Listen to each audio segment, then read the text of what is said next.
Previously on the diary.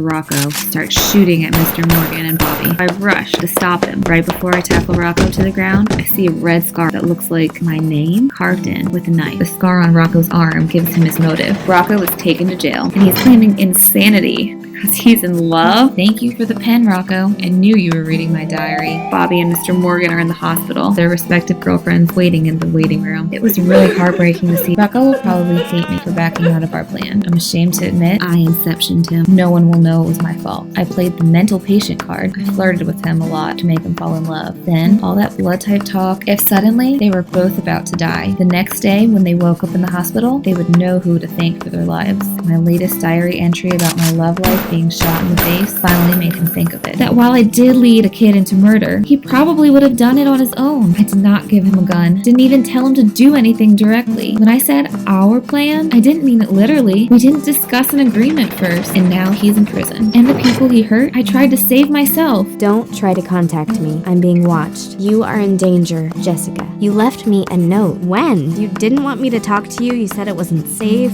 that you're being watched. I didn't do that. I swear. Then Pukey Face is murdered in my sleep. And now, on top of it all, Rocco escaped from prison? Someone followed me all the way to my house. It was Rocco, wearing Mr. Morgan's sweater. I found myself falling back on my butt as my feet scratched the ground while trying to kick myself away. OMG, isn't this the most danger I've ever been in?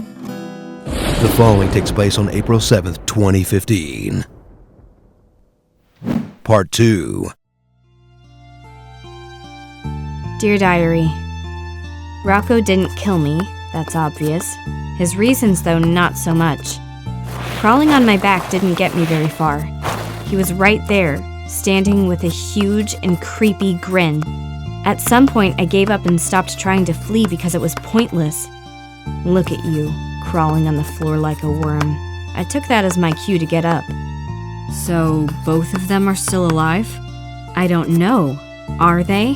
I quickly pointed to the crest on Mr. Morgan's sweater. He looked down for a second to acknowledge what I was referring to. Mr. Morgan and I had a very interesting exchange back in. Cool story, bro, I said, cutting him off. Then I turned around and started walking away, but he grabbed my arm, pulled me back, and with his other hand shoved me by the neck onto the wall of the building next to me. He put his face an inch away from mine and said, "You backstabbing witch." Well, that's not exactly what he said, but you get the point.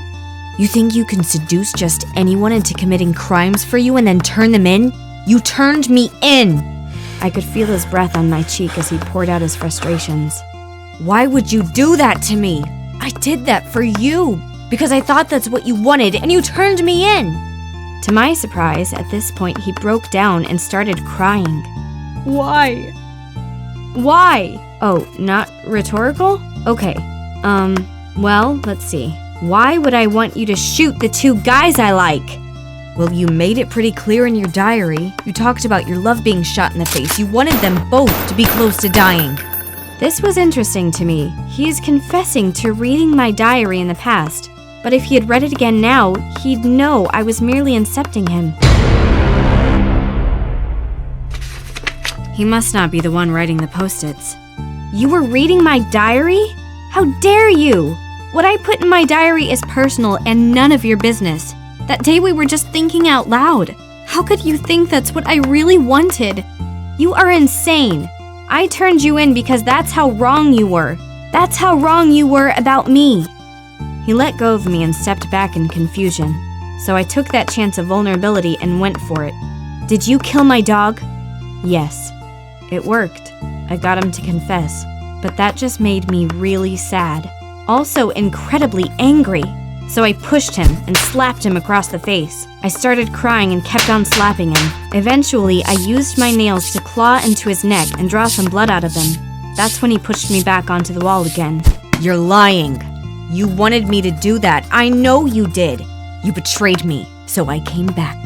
First, I made Mr. Morgan make that video blaming you for his failures, but that didn't rattle you much, so then I killed your dog. Wait, Mr. Morgan's video came out at the end of January. You escaped at the beginning of February. Did I? Or was that just when you found out? So where is Mr. Morgan now? I finally have the one I wanted. Do you? Again, the same creepy grin he had in the beginning. And there was no answer. He backed off and ran away. What the heck did that mean? I don't know if Mr. Morgan's alive or why Rocco left without hurting me, but he clearly has an evil psychological torture game going on since the very first day he escaped.